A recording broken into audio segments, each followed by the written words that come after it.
I'm just one guy. And I'm about to make internet history.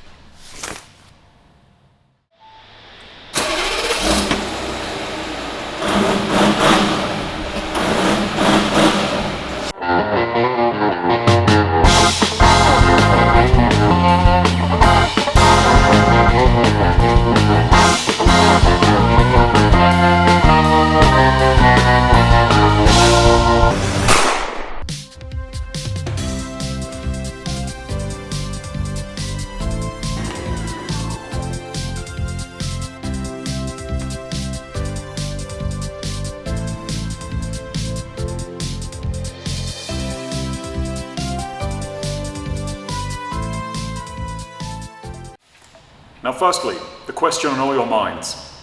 Am I wearing trousers?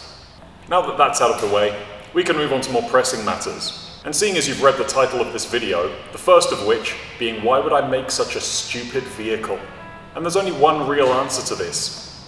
I like doing wheelies. And this is me being a scallywag on obviously private roads. But coupled with this, I also like cars, which means by default, I like cars that can do wheelies. So I think I should make one. Now the first thing to address is how can a car do a wheelie? And it relies on three things. The weight of the car, the wheelbase, and how much power it's putting out. So basically, I need something with silly amounts of power, a very short wheelbase, and not that much weight. So where the bloody hell should I start with that? Well, the answer to that question is in front of me and behind you. I'm going to be putting the engine from that into that. But that's fictional, obviously. I don't have one yet. So if any of you know someone selling one, let me know. So firstly, why have I chosen this? Surely this just looks like your car your mum takes your spoilt little cousins to football practice in. Well, there's a very subtle difference, and that's in here. This thing is equipped with a 5-litre twin-turbo diesel engine. And it's quite fast. But MAB guy, how can we possibly know it's a fast car? We're just internet dwellers. Well,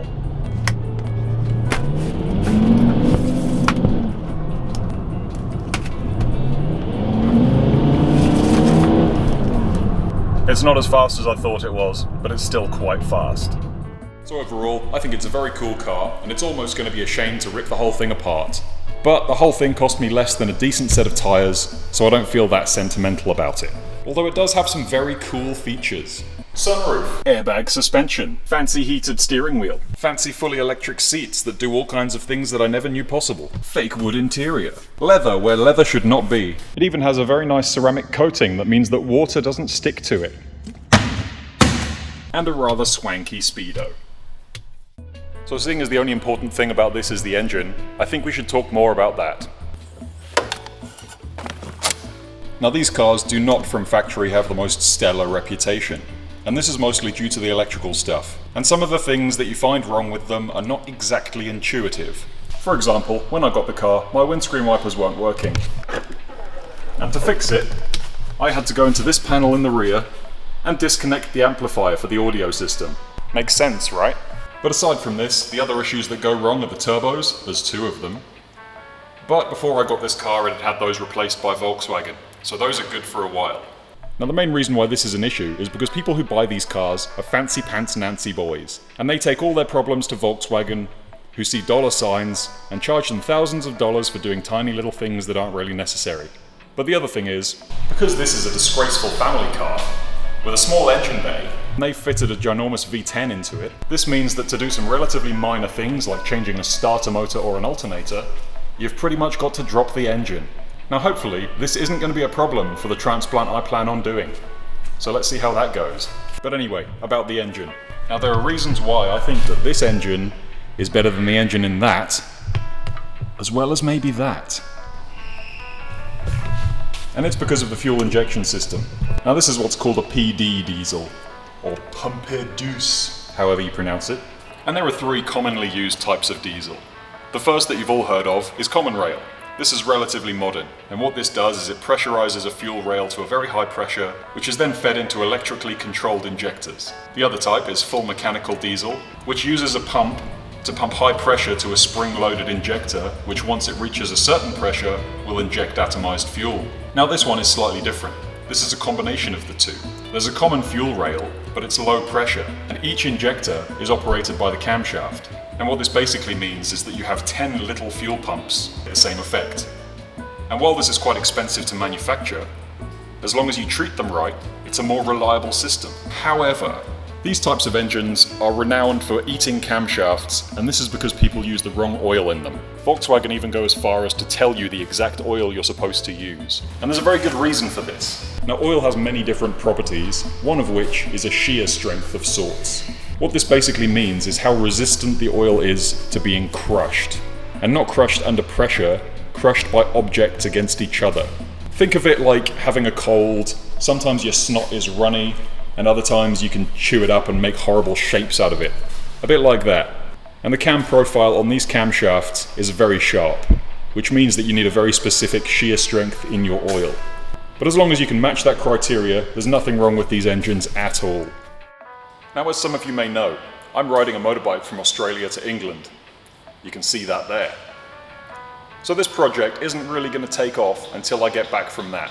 So if you're curious to see what this disgraceful monstrosity turns into, then you should probably press that button. And seeing as that's quite far into the future, and this is an extremely nice car that's almost too nice to take apart, then I'm going to temporarily use it as a daily driver. Which means I'm going to service the absolute shit out of it, as usual, and give it an extended road test. So that's what today's episode is going to be about. Servicing the donor vehicle, and making sure everything is good for the project. And as I said before, if anyone is selling a short wheelbase chassis from a Nissan Patrol, preferably a GQ, you should comment below. Definitely. Anyway, to the hoist.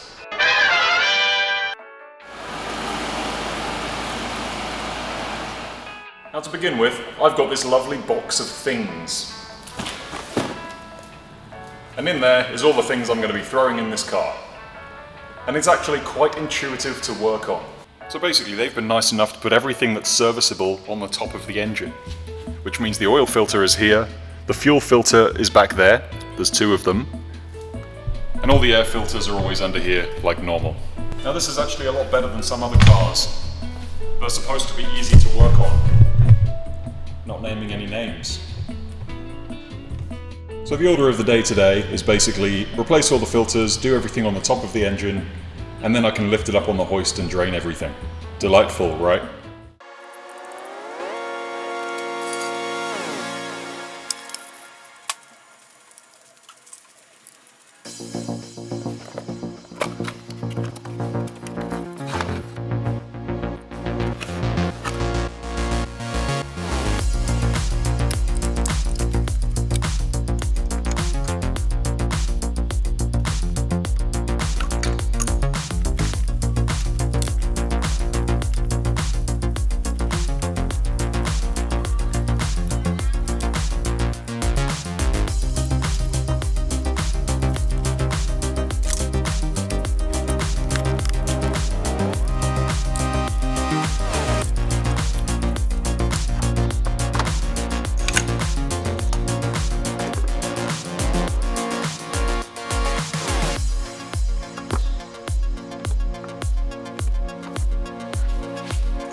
So that's about everything done in there. All I've got to do now is chuck it up in the air and drain all its fluids. Now unfortunately this is one of those cars that they've smothered in plastic to make it all the more difficult to drain the oil on. Well, that's one way to do it. Now with any luck, that little creature is going to be my drain bolt, which they've decided to nicely put over this bit of the subframe, which means that there's a high chance that this oil is just going to go everywhere. So batteries are terrible. It decided to run out before it was finished doing this, but luckily I didn't drop the oil yet. So now I can do this and you can watch it go everywhere while I do it with one hand.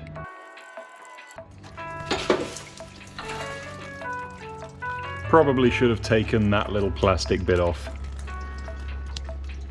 Nice.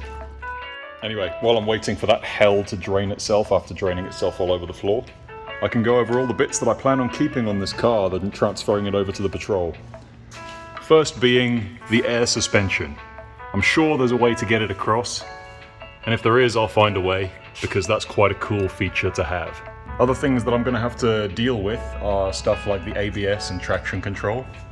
I've thought of a way to bypass it, which isn't exactly orthodox, but we'll cross that bridge when we get to it. But aside from that, I'm probably going to have to do a lot of the computer stuff, make my own drive shaft, because that's obviously not going to fit in a short wheelbase Patrol. Same for the front drive shaft, because I'm not using that differential, because obviously a Patrol's got a solid diff. And that's about it.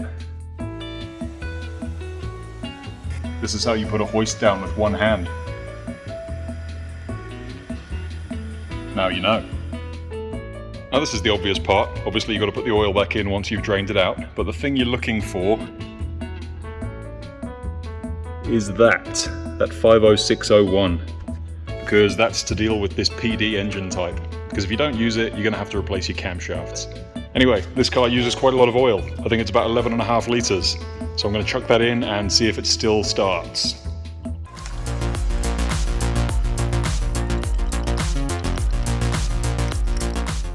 Now with any luck, that's suitably full and I'll be able to start it and nothing terribly wrong will happen.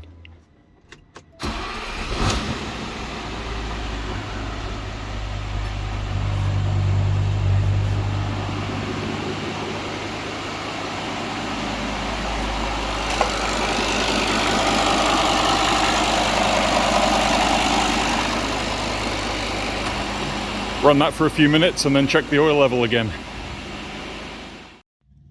So that's about all for today. I'm not going to change all the oils because if you've seen one oil being changed, then you've seen them all, and it's not exactly interesting. So hopefully, in the next episode, I'll be tearing this thing apart. And I'll have a not fictional Patrol sitting in my workshop. Press that. Bye.